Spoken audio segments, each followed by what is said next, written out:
the tree, as aware as it is of the forest, keeps coming back to its roots to the earth and its branches to the sun. It keeps coming back to its fundamental orientation of connection to the earth and connection to the sun.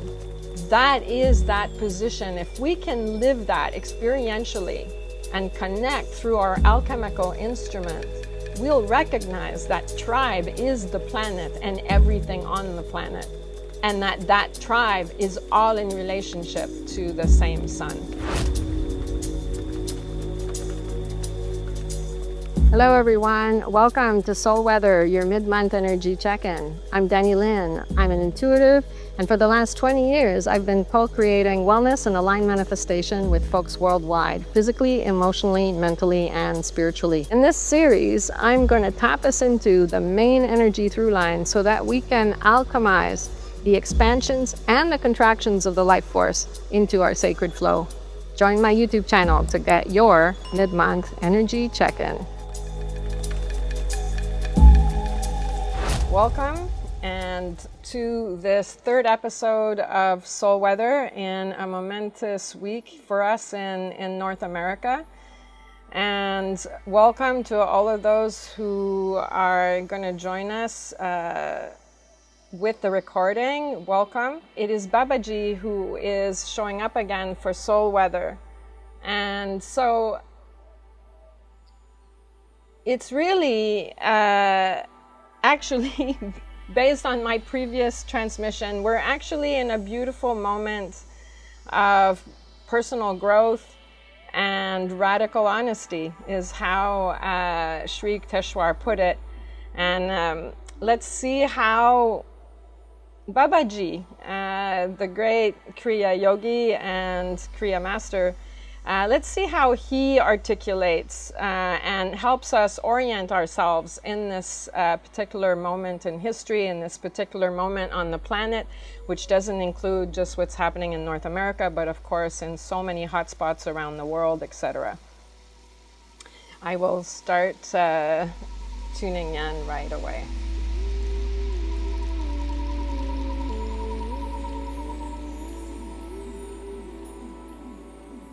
So Babaji really comes in straight off with a very strong pillar of love energy, similar to Sri Yukteswar earlier this week, and really allowing us to be in head-to-head with polarization, head-to-head with hatred, head-to-head with duality, face-to-face.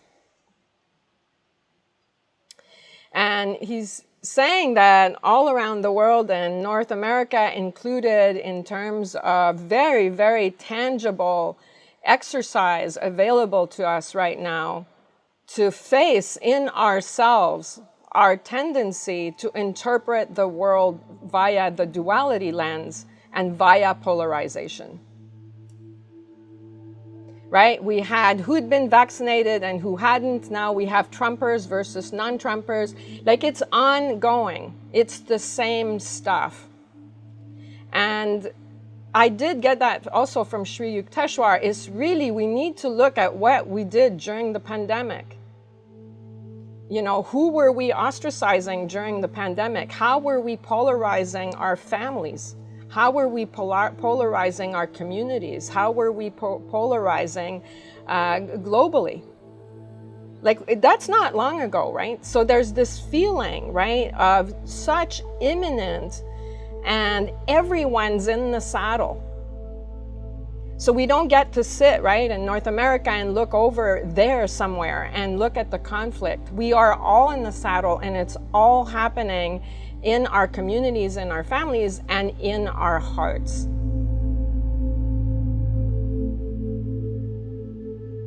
So it's really like a stone cold sober moment, right? And an opportunity to really look at this polarization habit.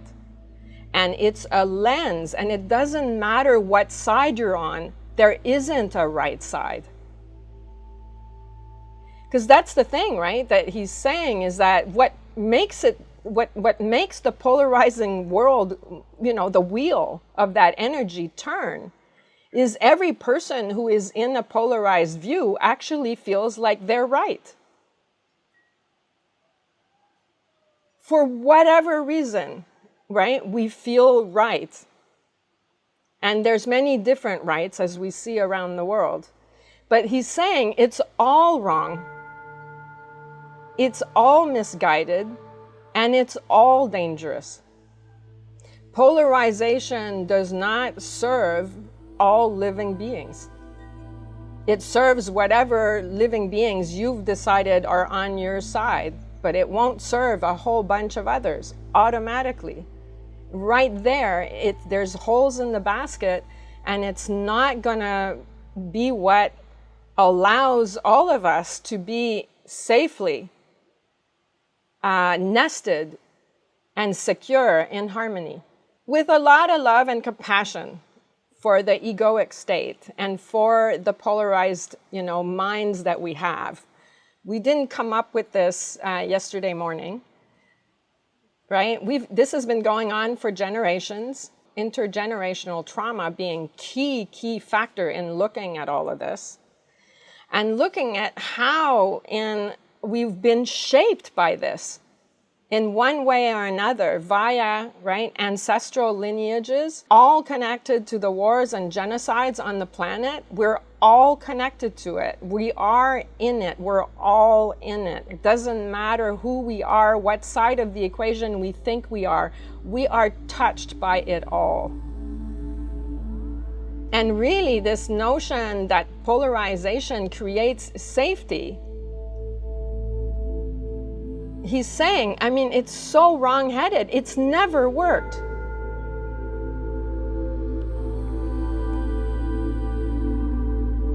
Why would it work now? Right? So he's really, right, just going, okay, here we are. And the question is, it's not them, it's us. The us is we are all one. Therefore, it's everybody and every living being. His energy is very strong. And it's like he's saying, if I could just gather you all, right, in my arms, I would gather everybody and everything, because I don't make a distinction. I'm not just holding you in that space of unconditional love. I'm holding and embodying that love and holding space and letting and inviting everyone to be in this beautiful, safe haven of love and respect for all living beings.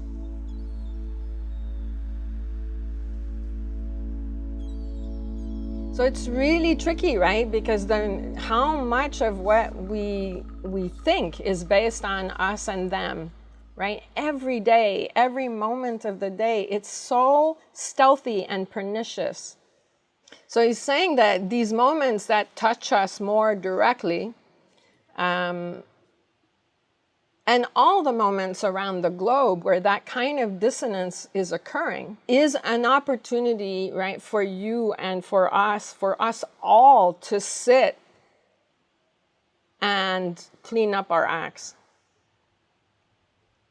And really look at our hearts and who our hearts welcome and who our hearts reject. In all honesty, without judgment, without criticism, without harshness, simply witnessing in us the polarization habit.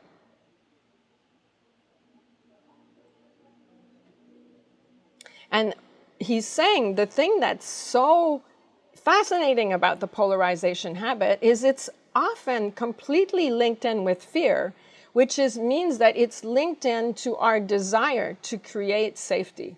And yet he's saying that particular habit is one of the most destabilizing and dangerous habits on the planet.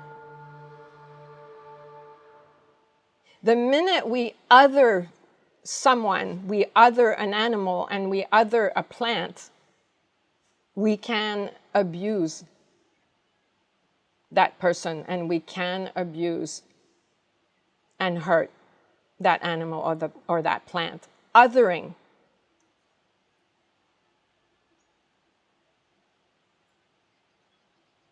It's the fundamental, right, infrastructure of duality.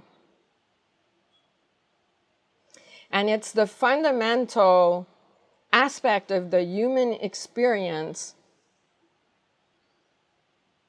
as an opportunity to transcend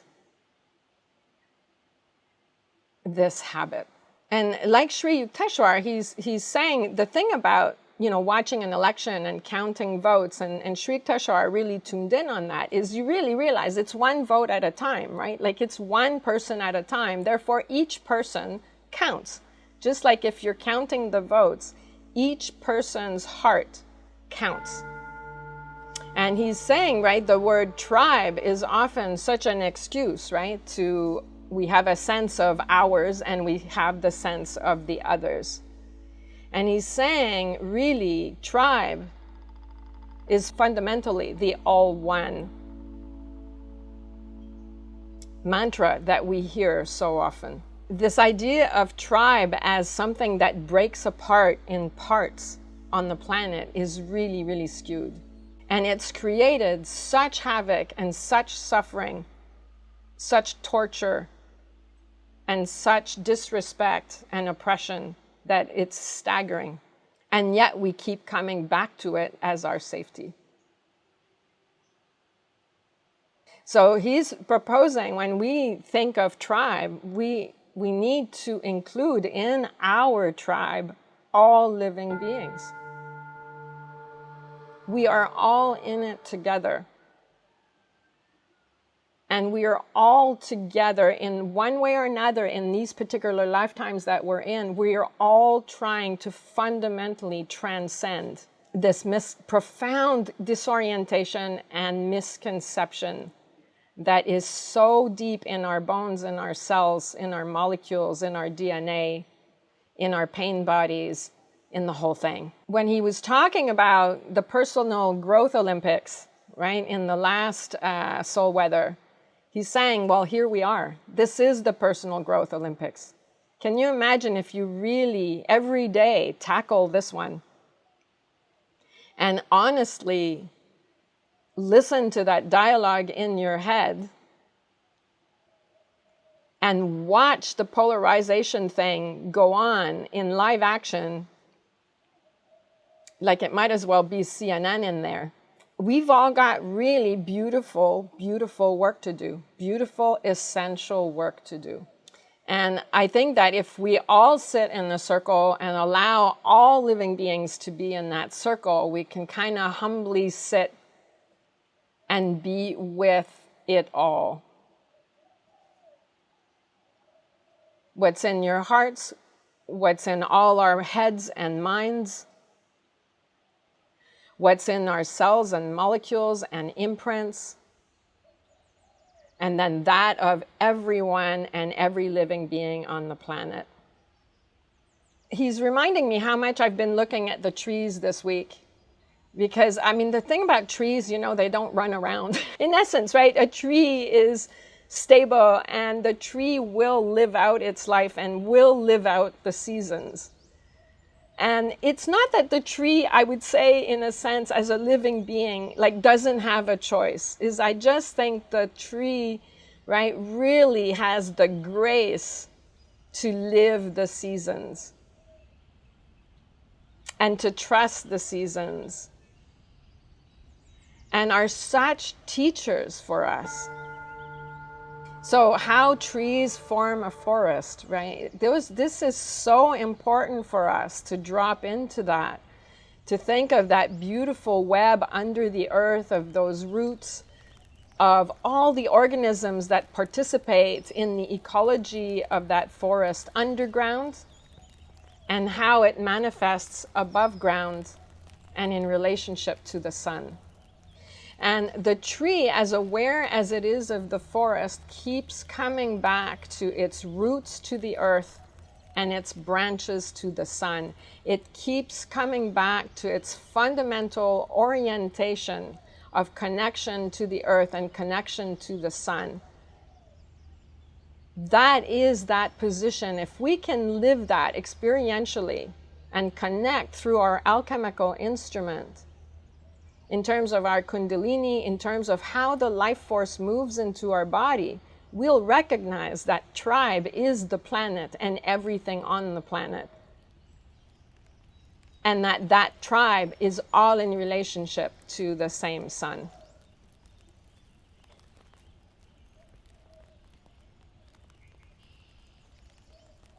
You can't get away from that. And in a way, we're distracted from that all the time.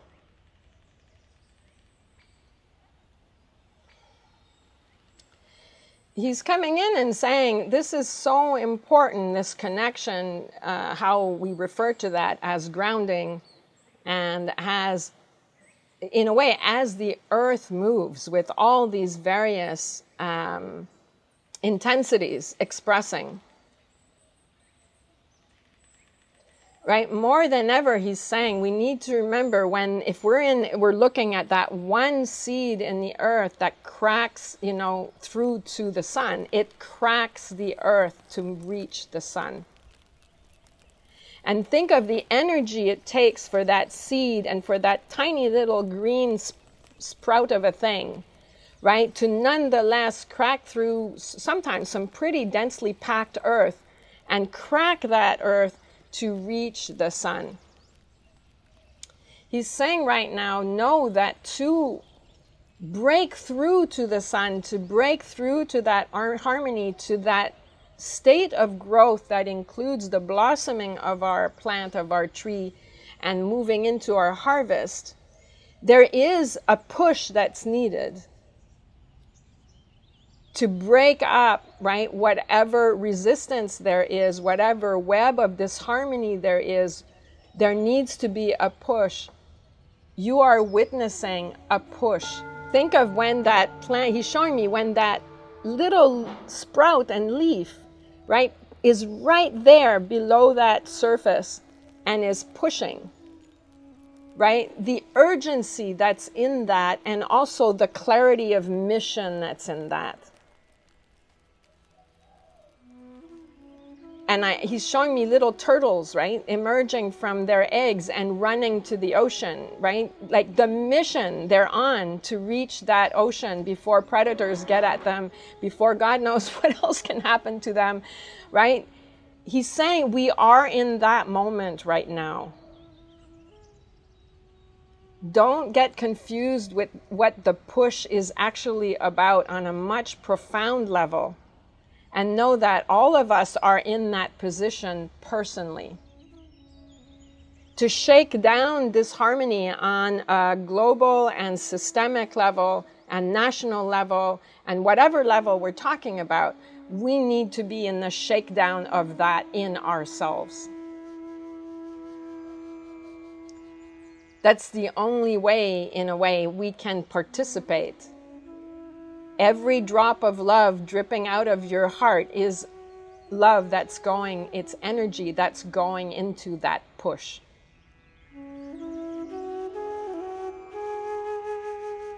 Because we're all in it together. And what we don't realize is that we are part of an engine, and we are all contributing to the field of love. We all count. All our actions count, and all our thoughts count.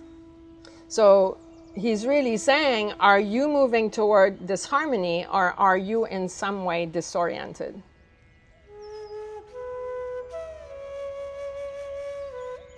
And how many parts of you may be disoriented versus how many parts of you are oriented? And to keep doing that work, to keep streamlining that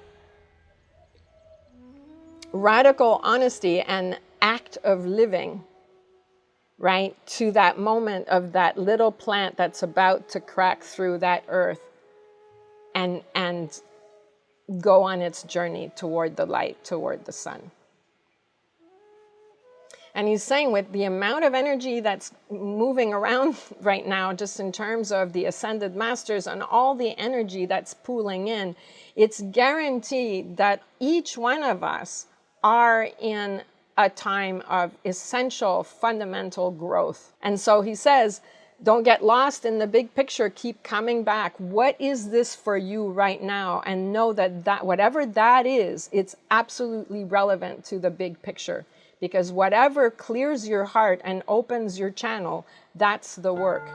Each one of our hearts is fundamentally important, and that's the place, the heart of hearts, in the center of our being, where we know we are all one. So anything that you're doing, any of the challenges you're meeting, any of whatever therapy you're doing, wherever you're at on your journey, you're fundamentally, all of us, we're all given an opportunity to do this work in a precise way. And each one of us are on a specific journey. And that includes everyone, even the other. Whatever title you have currently for the others. There and we are all doing it in our own way. We're trying to figure this thing out. We're all trying to figure out the same thing. We're just doing differently. And we're all fundamentally, basically on the same journey.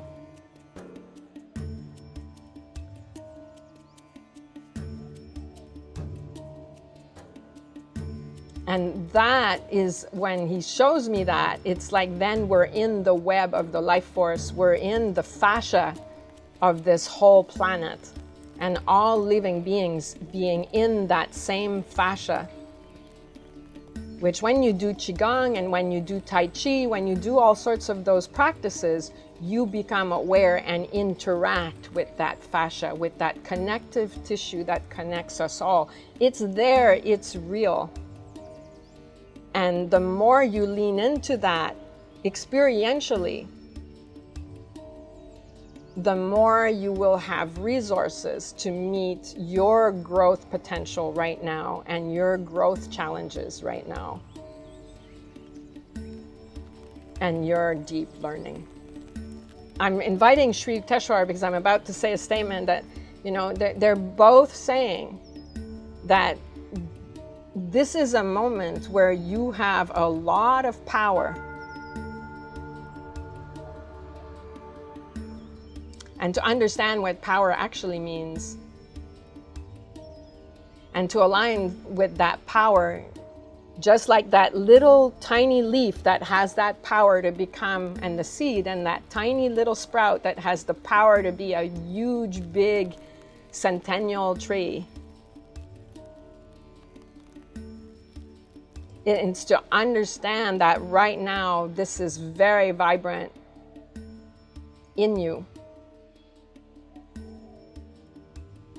And to tap into however that's manifesting for you, where you're going to actually tackle this beast, right?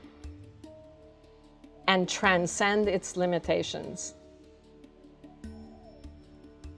Not maybe once and for all, because that would be an abiding enlightenment, and that it's a tall order. But let's just say that somewhere on the way in that direction. And to have respect for every step along the way. But how's that manifesting for you? And right now he says, there's no question, in one way or another, we're all climbing a mountain right now. But he says, we've given you the best hiking boots possible. We've given you the gear. You've got the sticks. You've got the gear. It's there. It's in you. And you have the cheerleading team. But you still have to do the walking. That's on you. And that's on all of us.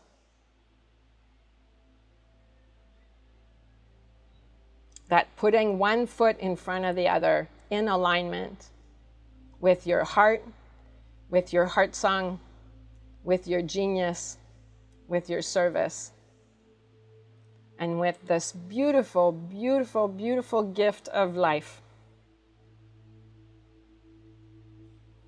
they're both saying you're relevant. The particular way in which this challenge is presenting in your life is relevant. But moments like this, like what we're witnessing in North America and just around the world, however you're aligning, moments like this just put the now in all caps, and it's just because it's not more in all caps than before. It's just a way to bring us to our attention and bring us to our senses and bring us to our hearts. Not further away from our hearts, but more firmly grounded and rooted in heart consciousness than ever.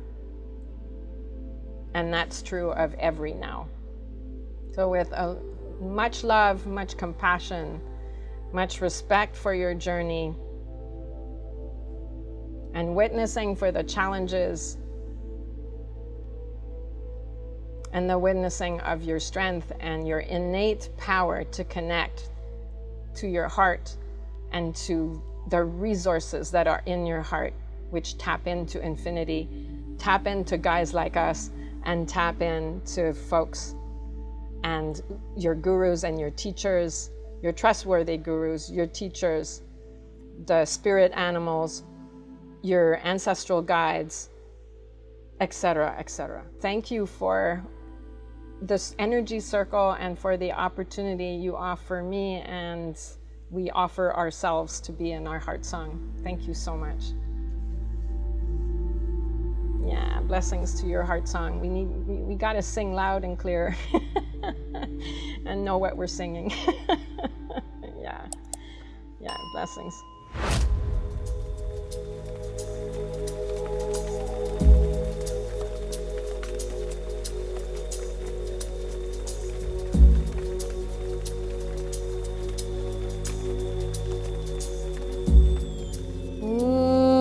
शान्ति शान्ति शान्तिः